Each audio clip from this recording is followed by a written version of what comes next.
Hello and welcome to the Fighting Moose podcast. I'm your host, Jason Hendrickson. This is a podcast where we retell stories, some fictional and some historical, that can be enjoyed by people of all ages. In today's episode, we revisit another story about Thomas Edison from the book Edison, His Life and Inventions by Frank Lewis Dyer and Thomas Comerford Martin. For me, Thomas Edison is probably my favorite inventor. Not only do we share the same boyhood home of Port Huron, Michigan, but he seems like a really smart dude and had some great inventions. Anyway, I hope the school year is going well for you wherever you are. We started back to school the day after Labor Day, and we are finally getting back into the school routine, I think. I hope that you're also getting some good reading. I know I've been trying to get some reading in when I can, and am about to start a book about the Apollo 11 crew that landed on the moon. I'm pretty excited about that. Now, let's turn to today's story. I hope you enjoy. Let's begin. Liftoff. We have a liftoff.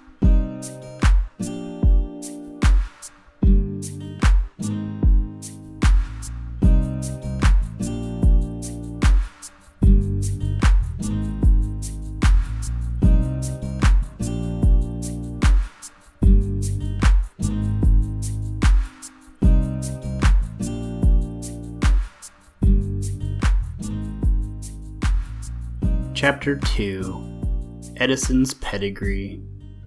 Thomas Alva Edison was born at Milan, Ohio, February 11th, 1847. The state that rivals Virginia as a mother of presidents has evidently other titles to distinction of the same nature. For picturesque detail, it would not be easy to find any story excelling that of the Edison family before it reached the Western Reserve. The story epitomizes American idealism, restlessness, freedom of individual opinion, and ready adjustment to the surrounding conditions of pioneer life. The ancestral Edisons who came over from Holland, as nearly as can be determined, in 1730, were descendants of extensive millers on the Zuider Zee, and took up patents of land along the Paysac River, New Jersey, close to the home that Mr. Edison established in the Orange Mountains 160 years later.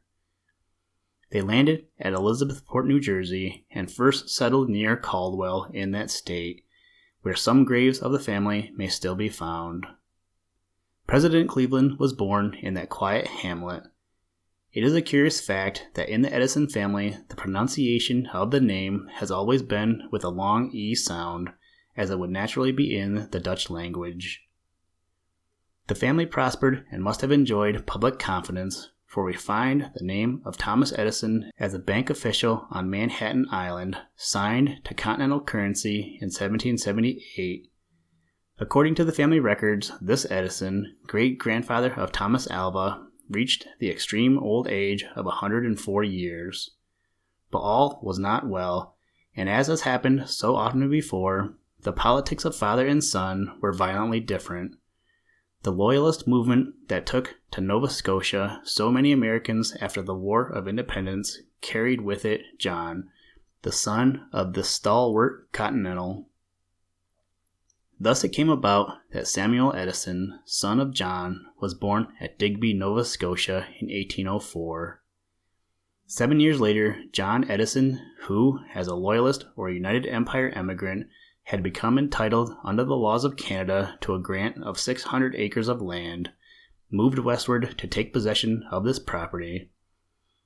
He made his way through the state of New York in wagons drawn by oxen to the remote and primitive township of Bayfield in Upper Canada on Lake Huron. Although the journey occurred in balmy June, it was necessarily attended with difficulty and privation. But the new home was situated in good farming country, and once again this interesting nomadic family settled down. John Edison moved from Bayfield to Vienna, Ontario, on the northern bank of Lake Erie. Mr. Edison supplies an interesting reminiscence of the old man and his environment in those early Canadian days. When I was 5 years old, I was taken by my father and mother on a visit to Vienna. We were driven by carriage from Milan, Ohio, to a railroad, then to a port on Lake Erie, thence by a canal boat in a tow of several to Port Burwell in Canada, across the lake, and from there we drove to Vienna, a short distance away. I remember my grandfather perfectly as he appeared at 102 years of age when he died. In the middle of the day, he sat under a large tree in front of his house facing a well-traveled road. His head was covered completely with a large quantity of very white hair, and he chewed tobacco incessantly, nodding to friends as they passed by. He used a very large cane and walked from the chair to the house, resenting any assistance. I viewed him from a distance and could never get very close to him. I remember some large pipes and especially a molasses jug, a trunk, and several other things that came from Holland. John Edison was long-lived, like his father, and reached the ripe old age of 102, leaving his son Samuel charged with the care of the family destinies, but with no great burden of wealth. Little is known of the early manhood of this father of T.A. Edison until we find him keeping a hotel at Vienna, marrying a schoolteacher there, Miss Nancy Elliott, in 1828, and taking a lively share in the troublous politics of the time. He was 6 feet in height, of great bodily vigor, and of such personal dominance of character that he became a captain of the insurgent forces rallying under the banners of Papineau and Mackenzie. The opening years of Queen Victoria's reign witnessed a belated effort in Canada to emphasize the principle that there should not be taxation without representation, and this descendant of those who had left the United States from disapproval of such a doctrine flung himself headlong into its support. It had been said of Earl Durham, who pacified Canada at this time and established the present system of government, that he made a country and marred a career. But the immediate measures of repression enforced before a liberal policy was adopted were sharp and severe, and Samuel Edison also found his own career marred on Canadian soil as one result of the Durham administration. Exile to Bermuda with other insurgents was not so attractive as the perils of a flight to the United States. A very hurried departure was effected in secret from the scene of trouble, and there are romantic traditions of his thrilling journey of 182 miles towards safety, made almost entirely without food or sleep, through a wild country infested with Indians of unfriendly disposition. Thus was the Edison family repatriated by a picturesque political episode, and the great inventor given a birthplace on American soil, just as was Benjamin Franklin when his father came from England to Boston. Samuel Edison left behind him, however, in Canada, several brothers, all of whom lived to the age of 90 or more, and from whom there are descendants in the region. After some desultory wanderings for a year or two along the shores of Lake Erie, among the prosperous towns then springing up, the family, with its Canadian home forfeited and in quest of another resting place, came to Milan, Ohio, in 1842. That pretty little village offered at the moment many attractions as a possible Chicago. The railroad system of Ohio was still in the future, but the Western Reserve had already become a vast wheat field, and huge quantities of grain from the central and northern countries sought shipment to eastern ports. The Huron River, emptying into Lake Erie, was navigable within a few miles of the village, and provided an admirable outlet. Large granaries were established and proved so successful that local capital was tempted into the project of making a towpath canal from Lockwood Landing all the way to Milan itself. The quaint old Moravian mansion and quondam Indian settlement of 100 inhabitants found itself of a sudden one of the great grain ports of the world, and bidding fair to rival Russian Odessa.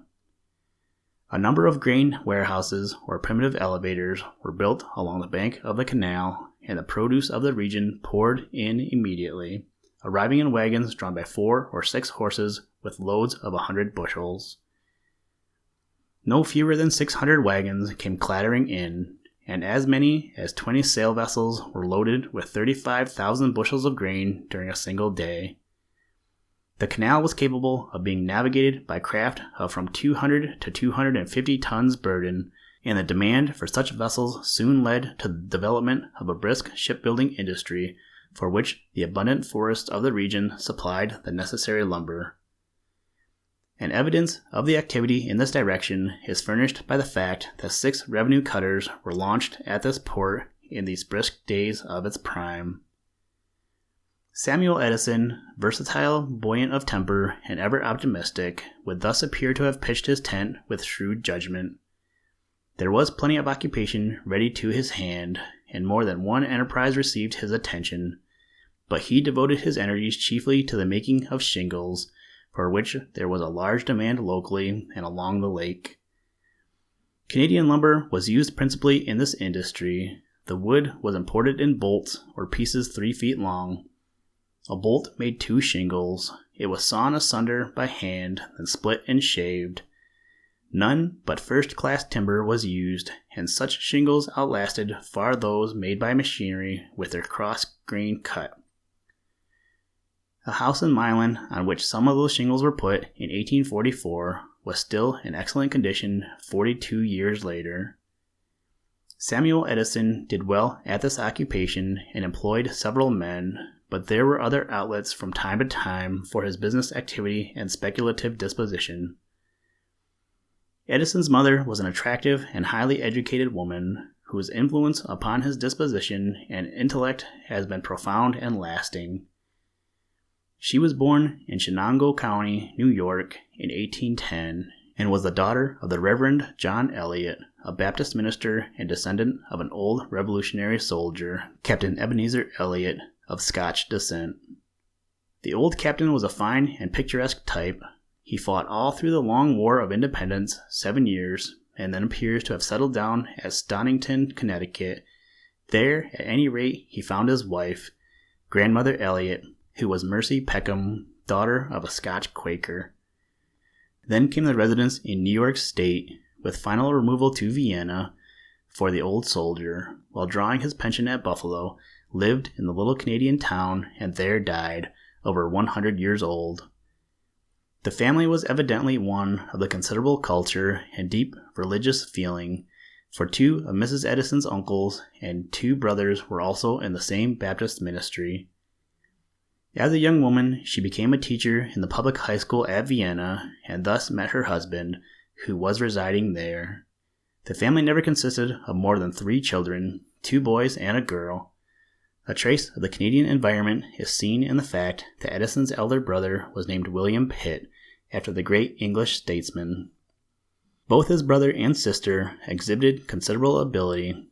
William Pitt Edison, as a youth, was so clever with his pencil that it was proposed to send him to Paris as an art student. In later life, he was manager of the local street railway lines at Port Huron, Michigan, in which he was heavily interested. He also owned a good farm near that town, and during the ill health at the close of his life, when compelled to spend much of the time indoors, he devoted himself almost entirely to sketching. It has been noted by intimate observers of Thomas A. Edison that in discussing any project or new idea, his first impulse is to take up any piece of paper available and make drawings of it. His voluminous notebooks are a mass of sketches. Mrs. Tanny Edison Bailey, the sister, had, on the other hand, a great deal of literacy ability and spent much of her time in writing. The great inventor, whose iron endurance and stern will have enabled him to wear down all his associates by work sustained through arduous days and sleepless nights, was not at all strong as a child, and was of fragile appearance. He had an abnormally large but well-shaped head, and it is said that the local doctors feared he might have brain trouble. In fact, on account of his assumed delicacy, he was not allowed to go to school for some years, and even when he did attend for a short time, the results were not encouraging. His mother being hotly indignant upon hearing that the teacher had spoken of him to an inspector as addled, the youth was indeed fortunate far beyond the ordinary in having a mother at once loving, well-informed, and ambitious, capable herself from her experience as a teacher of undertaking and giving him an education better than could be secured in the local schools of the day. Certain it is that under this simple regime, studious habits were formed and a taste for literature developed that had lasted to this day. If ever there was a man who tore the heart out of books, it is Edison, and what has once been read to him is never forgotten, if useful or worthy of submission to the test of experiment. But even thus earlier the stronger love of mechanical processes and of probing natural forces manifested itself. Edison has said that he never saw a statement in any book as to such things that he did not involuntarily challenge, and wished to demonstrate as either right or wrong. As a mere child, the busy scenes of the canal and the grain warehouses were of consuming interest, but the work in the shipbuilding yards had an irresistible fascination. His questions were so ceaseless and innumerable that the penetrating curiosity of an unusually strong mind was regarded as deficiency in powers of comprehension, and the father himself, a man of no mean ingenuity and ability, reports that the child, although capable of reducing him to exhaustion by endless inquiries, was often spoken of as rather wanting in ordinary acumen. This apparent dullness is, however, a quite common incident to youthful genius. The constructive tendencies of this child, of whom his father said once that he had never had any boyhood days in the ordinary sense, were early noted in his fondness for building little plank roads out of the debris of the yards and mills. His extraordinarily retentive memory was shown in his easy acquisition of all the songs of the lumber gangs and canal men before he was 5 years old. One incident tells how he was found one day in the village square copying laboriously the signs of the stores. A highly characteristic event at the age of 6 is described by his sister. He had noted a goose sitting on her eggs, and the result. One day soon after, he was missing. By and by, after an anxious search, his father found him sitting in a nest he had made in the barn, filled with goose eggs and hen's eggs he had collected, trying to hatch them out. One of Mr. Edison's most vivid recollections goes back to 1850, when as a child, 3 or 4 years old, he saw camped in front of his home 6 covered wagons, prairie schooners, and witnessed their departure for California. The great excitement over the gold discoveries was thus felt in Milan, and these wagons, laden with all the worldly possessions of their owners, were watched out of sight on their long journey by this fascinated urchin, whose own discoveries in later years were to tempt many other Argonauts into the nefarious realms of electricity. Another vivid memory of this period concerns his first realization of the grim mystery of death. He went off one day with the son of the wealthiest man in the town to bathe in the creek. Soon after they entered the water, the other boy disappeared. Young Edison waited around the spot for half an hour or more, and then, as it was growing dark, went home puzzled and lonely, but silent as to the occurrence. About 2 hours afterward, when the missing boy was being searched for, a man came to the Edison home to make anxious inquiry of the companion with whom he had last been seen. Edison told all the circumstances with a painful sense of being in some way implicated. The creek was at once dragged, and then the boy was recovered. Edison had himself more than one narrow escape. Of course, he fell in the canal and was nearly drowned. Few boys in Milan, worth their salt, omitted that performance. On another occasion, he encountered a more novel peril by falling into the pile of wheat in a grain elevator and being almost smothered. Holding the end of a skate strap for another lad to shorten with an axe, he lost the tip of a finger. Fire also had its perils. He built a fire in a barn, but the flames spread so rapidly that although he escaped himself, the barn was wholly destroyed, and he was publicly whipped in the village square as a warning to other youths. Equally well remembered is a dangerous encounter with a ram that attacked him while he was busily engaged digging out a bumblebee's nest near an orchard fence. The animal knocked him against the fence and was about to butt him again when he managed to drop over on the safe side and escape. He was badly hurt and bruised, and no small quantity of arnica was needed for his wounds. Meanwhile, Little Milan had reached the zenith of its prosperity, and all of a sudden had been deprived of its flourishing grain trade by the new Columbus, Sandusky, and Hocking Railroad. In fact, the short canal was one of the last efforts of its kind in this country to compete with the new means of transportation. The bell of the locomotive was everywhere ringing the death knell of effective water haulage, with such dire results that in 1880, of the 4,468 miles of American freight canal that had cost $214 million, no fewer than 1,893 miles had been abandoned, and of the remaining 2,575 miles, quite a large portion was not paying expenses. The short Milan Canal suffered with the rest, and today lies well nigh obliterated, hidden in part by vegetable gardens, a mere grass-grown depression at the foot of the winding shallow valley. Other railroads also prevented any further competition by the canal, for a branch of the Wheeling and Lake Erie now passes through the village, while the Lake Shore and Michigan Southern runs a few miles to the south. The owners of the canal soon had occasion to regret that they had disdained the overtures of enterprising railroad promoters desirous of reaching the village, and the consequences of commercial isolation rapidly made themselves felt. It soon became evident to Samuel Edison and his wife that the cozy brick home on the bluff must be given up and the struggle with fortune resumed elsewhere. They were well-to-do, however, and removing in 1854 to Port Huron, Michigan, occupied a large colonial house standing in the middle of an old government fort reservation of 10 acres overlooking the wide expanse of the St. Clair River just after it leaves Lake Huron. It was in many ways an ideal homestead, toward which the family has always felt the strongest attachment, but the association with Milan has never wholly ceased. The old house in which Edison was born is still occupied, in 1910, by Mr. S. O. Edison, a half-brother of Edison's father, and a man of marked inventive ability.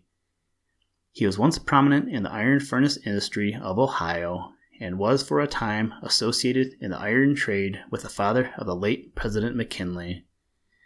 Among his inventions may be mentioned a machine for making fuel from wheat straw and a smoke-consuming device. This birthplace of Edison remains the plain, substantial little brick house it was originally, one-storied with rooms finished on the attic floor. Being built on the hillside, its basement opens into the rear yard. It was at first heated by means of open coal grates, which may not have been altogether adequate in severe winters, owing to the altitude in the northeastern exposure, but a large furnace is one of the more modern changes. Milan itself is not materially unlike the smaller Ohio towns of its own time or those of later creation, but the venerable appearance of the big elm trees that fringe the trim lawns tells of its age. It is indeed an extremely neat, snug little place with well-kept homes, mostly of frame construction, and flagged streets crossing each other at right angles. There are no poor, at least everyone is apparently well-to-do. While a leisurely atmosphere pervades the town, few idlers are seen. Some of the residents are engaged in local business, some are occupied in farming and grape culture, others are employed in the iron works nearby at Norwalk. The stores and places of public resort are gathered about the square, which there is plenty of room for hitching when the Saturday trading is done at that point, at which periods the fitful bustle recalls the old wheat days when young Edison ran with curiosity among the 6- and 8-horse teams that had brought in grain. This square is still covered with fine primeval forest trees, and has at its center a handsome soldier's monument of the Civil War, to which 4 paved walks converge. It is an altogether pleasant and unpretentious town, which cherishes with no small amount of pride its association with the name of Thomas Alva Edison. In view of Edison's Dutch descent, it is rather singular to find him with the name of Alva, for the Spanish Duke of Alva was notoriously the worst tyrant ever known to the Low Countries, and his evil deeds occupy many stirring pages in Motley's famous history. As a matter of fact, Edison was named after Captain Alva Bradley, an old friend of his father and a celebrated shipowner on the lakes. Captain Bradley died a few years ago in wealth, while his old associate with equal ability for making money was never able long to keep it, differing again from the revolutionary New York banker from whom his son's other name, Thomas, was taken. Houston, Tranquility Base here. The Eagle has landed.